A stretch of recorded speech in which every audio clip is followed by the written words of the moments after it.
Coucou, c'est Florence, j'espère que vous allez bien. Alors aujourd'hui c'est une vidéo sur mes jeux pour le mois de septembre. J'ai décidé de me consacrer davantage à certains jeux, de profiter un petit peu dans l'accalmie qu'il y a eu par rapport aux achats de nouveaux jeux, pour profiter justement de découvrir un peu plus en profondeur certains jeux que j'ai achetés il y a plus ou moins longtemps. Et voilà, c'est des jeux que j'ai sélectionnés par rapport à leur couleur, hein, que j'associe au mois de septembre, mais aussi par rapport à certaines thématiques. Donc, par exemple, dans les tarots, j'ai préféré pour ce mois de septembre des jeux liés à Gaïa ou à la nature, aux légendes, enfin ce genre de choses. Voilà, une énergie voilà, plutôt païenne, proche de la nature ou par rapport à des codes couleurs. Donc voilà, je vais vous parler des tarots et oracles que j'ai sélectionnés pour ce mois-ci. Et puis je pense que je ferai une deuxième vidéo pour vous parler de jeux que voilà, je compte utiliser à plus long terme pour un travail de développement personnel. Donc travail sur les chakras et travail sur la gratitude. Voilà, donc si ça vous intéresse, n'hésitez pas à me le mettre en commentaire. Et puis voilà, je vous présenterai tout ça. Allez, donc on commence avec les tarots. Donc les tarots, j'en ai sélectionné 5. Voilà, que vous voyez ici. Donc voilà, je vais vous en parler un petit peu plus en détail de chacun. Donc le premier que j'avais envie de travailler, c'est le tarot des rêves de Gaïa de Ravin Phelan, publié chez Vega. Le titre en anglais c'était Dreams of Gaia, donc vous l'avez peut-être découvert d'abord sous son nom anglais. Et donc voilà, j'ai fait quelques beaux tirages avec cet été, mais c'est vrai qu'au final, depuis que je l'ai acheté, je l'ai assez peu travaillé et pourtant je le trouve très intéressant. Et du coup, voilà, j'ai envie de me poser un peu avec ce jeu et de le travailler davantage. Alors, pourquoi est-ce que c'est un jeu qui a besoin d'être travaillé comme ça de manière un petit peu plus approfondie? Eh bien, c'est parce qu'il ne suit pas le Rider-Waite, il ne suit pas les tarots classiques. On a plus que 78 cartes. Et puis, au niveau des interprétations, voilà, ça ne suit pas forcément. Donc, il a vraiment besoin d'être travaillé pour être, voilà, pour être efficace, hein, tout simplement. Donc, le dos était comme celui-ci. Comme ça dans la version que j'ai, et vous voyez on a vraiment un gros guidebook, hein. C'est voilà, c'est vraiment un jeu qui demande beaucoup de travail. On a des choses voilà, assez développées, hein, pour chaque carte. On a plusieurs pages par carte, donc voilà, c'est vraiment un jeu qui demande du temps pour être bien utilisé. Et voilà, j'avais vraiment envie de l'utiliser parce que voilà, il m'attire en ce moment. Donc je vous montre quelques cartes pour ceux qui ne connaîtraient pas ce jeu. Les illustrations sont très sympas. À part celle-ci que je n'aime pas, mais j'aime quasiment tout le reste. Et voilà, j'avais envie de cette énergie connectée à Gaïa, parce que pendant le mois de septembre, j'ai remarqué que voilà, c'est une période où j'aime bien les jeux qui ont cette connexion à Gaïa ou à un univers un peu païen. Probablement parce que c'est une période où on voit beaucoup la nature changer, et du coup je trouve que ça fait prendre conscience du lien à la nature. Donc voilà. Du coup c'est vrai que je trouve que c'est une période sympa pour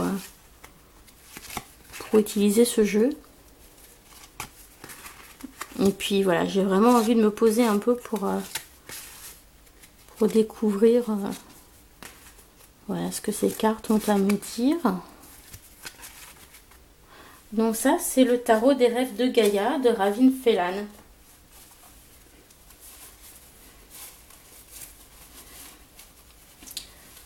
Donc ensuite, on va continuer avec un autre tarot. Donc je vous les présente un petit peu dans l'ordre de priorité dans lequel j'avais envie de les travailler. Donc c'est le tarot de la magie verte d'Anne Moura et Kiri Østergaard-Leonard, publié chez Vega. Vous l'avez peut-être d'abord vu sous le titre anglais The Green Witch Tarot. Et ici, voilà, on est dans un univers païen, donc je trouve que ça fait très intersaison. Voilà, de même que le tarot de Gaïa, dans les couleurs, dans les représentations des paysages, ce genre de choses.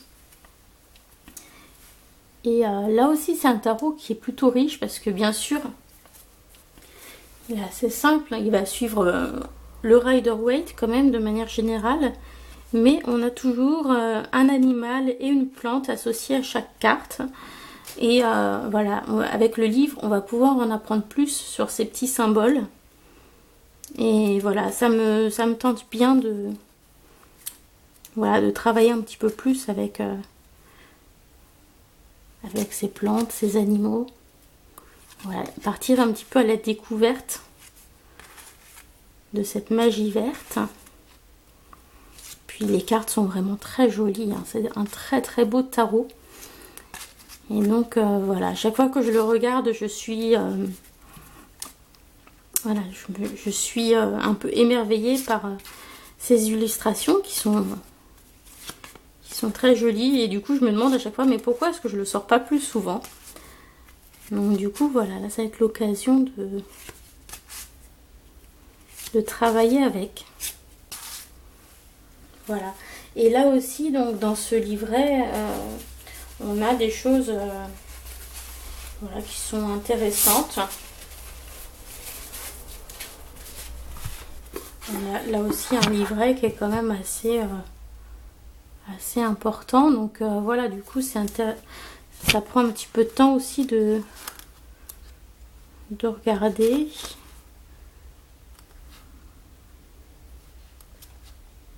Voilà, donc j'avais vraiment envie de le travailler aussi, de le ressortir, de le redécouvrir. Le tarot de la magie verte. Continue avec 2 jeux auto-publiés que j'avais acheté, enfin que je m'étais fait offrir pour mon anniversaire par mon chéri. Donc c'est le Prisma Visions Tarot et le Light Visions Tarot qui sont magnifiques tous les deux.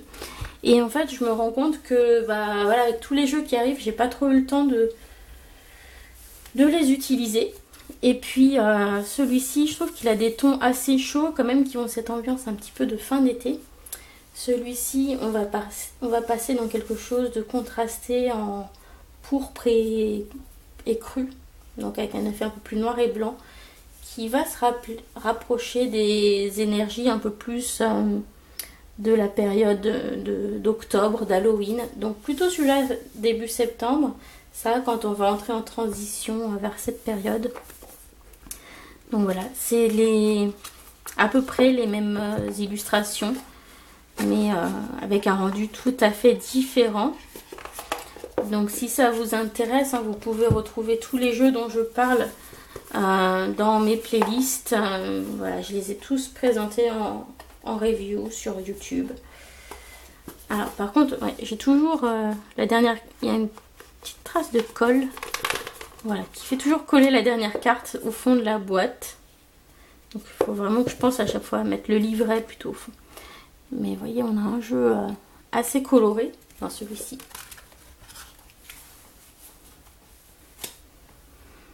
Voilà, et puis je trouve que du coup voilà, on a des tonalités assez chaudes qui peuvent me rappeler cette période de l'année. Alors sauf pour la série des épées, hein, où tout est en hiver. Mais vous voyez, typiquement les choses comme ça me fait voilà, ça me fait penser un petit peu à cette énergie de septembre, tout simplement.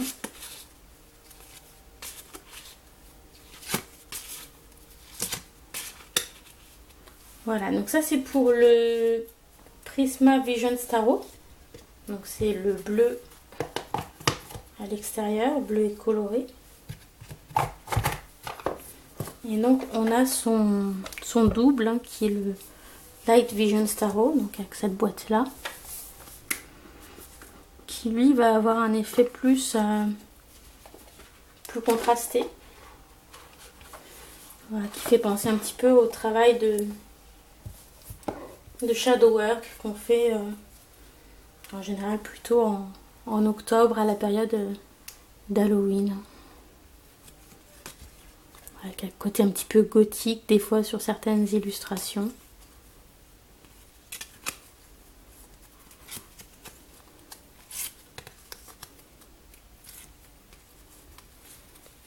Hop là. Les cartes à l'envers.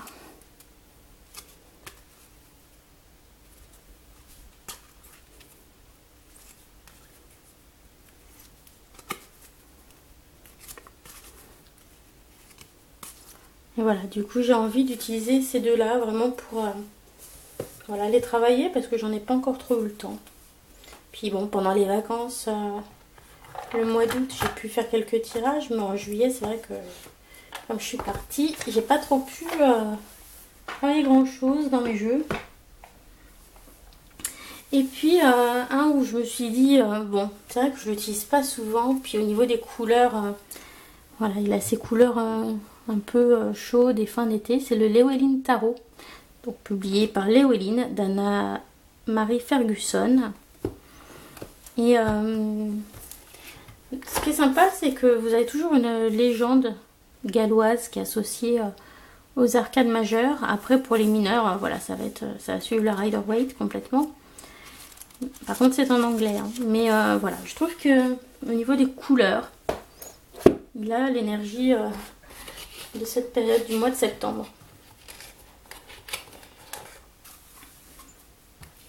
Donc, le dos était comme ça. Et vous voyez, on a des cartes avec une ambiance assez chaude.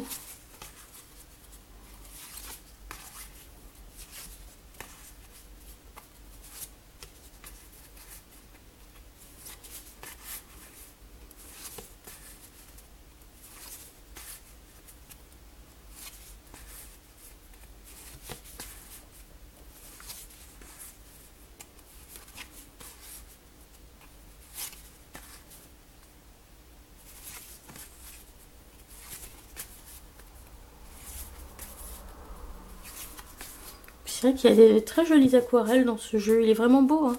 Mais je pense pas le sortir souvent, donc voilà, c'est un petit peu l'occasion de le redécouvrir. Là aussi, hein, on est dans une ambiance un petit peu païenne, puisqu'on est dans les légendes galloises. Donc voilà, c'est l'occasion de le ressortir aussi. Donc c'est pas forcément celui que je vais travailler en priorité. Mais voilà, si j'ai envie de changer un petit peu, bah, j'essaierai d'aller vers celui-ci. Le joli Llewellyn Tarot. Et par rapport aux autres jeux de Llewellyn, je trouve que c'est celui qui a le carton le plus agréable, enfin en tout cas qui paraît le plus solide. Voilà. C'est pas la même qualité de carton que la plupart des jeux Llewellyn. Alors maintenant on passe aux oracles. Alors 1, 2, 3, 4, 5 je dirais aussi. Alors on va commencer, hop. Donc il y aura le Raven's Wand Oracle de Stephen Houghton que j'ai reçu pendant les vacances. Voilà, parce que déjà j'ai vraiment envie de le découvrir, je le trouve très beau. Et puis avec ces sorcières, voilà, je trouve que voilà, jusqu'à au moins Halloween, peut-être même cet hiver avec ce dos un petit peu vert foncé avec du hou. Voilà, ça me donne envie d'utiliser dans cette période. Les cartes sont belles, les messages sont très sympas.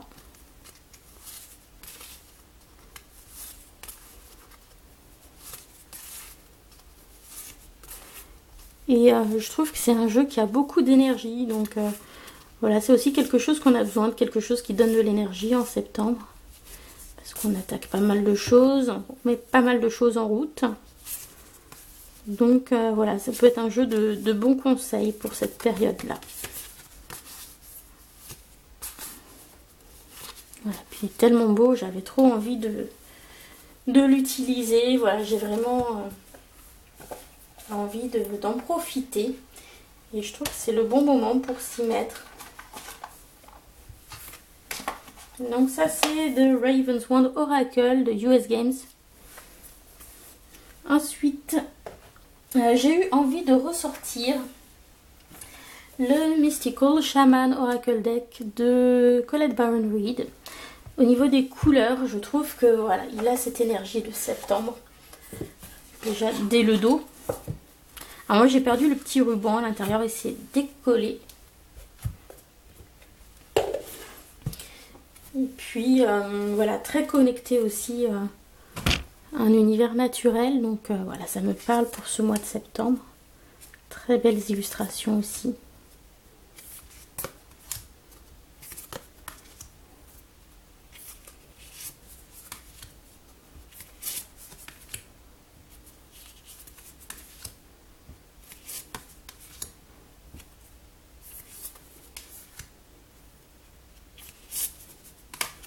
Voilà, je trouve qu'il a une énergie plutôt été-automne ce jeu, avec ses couleurs très chaudes.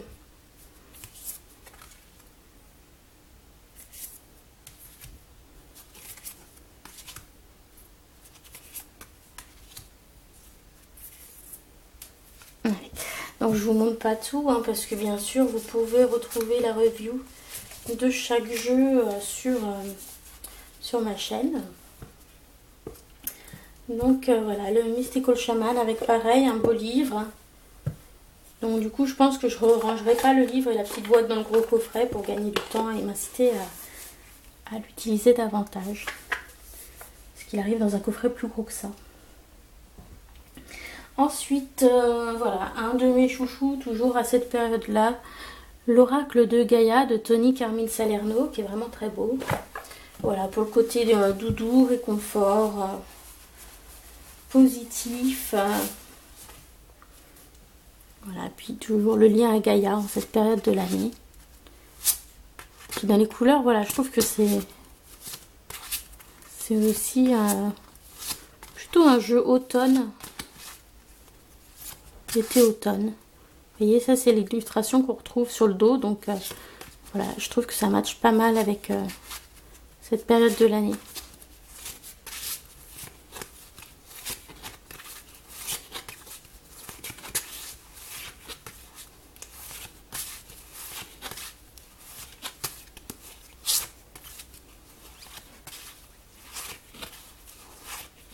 Voilà, donc je vous montre pas tout, hein, comme pour le reste, vous pouvez retrouver les reviews. Ensuite,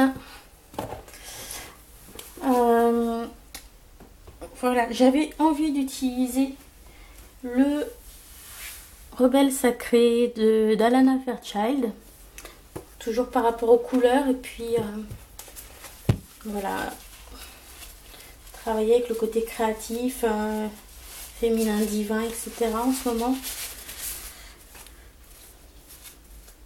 Voilà, avec son dos comme ça. Très belles illustrations. Donc j'essaierai quand même de me plonger un peu plus dans le livret. On verra en fonction des cartes. Et voilà, je pense que c'est un jeu qui mérite quand même que... Voilà, que j'essaye de m'ouvrir davantage à ces messages parce que les illustrations sont très belles. Et donc voilà, j'aimerais bien me connecter un peu davantage avec ce jeu.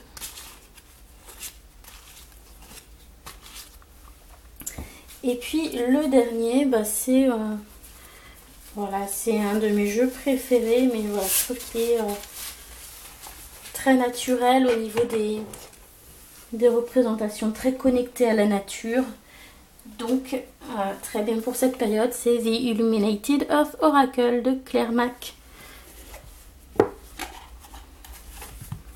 Voilà, donc là aussi un jeu que j'ai envie d'utiliser en ce moment.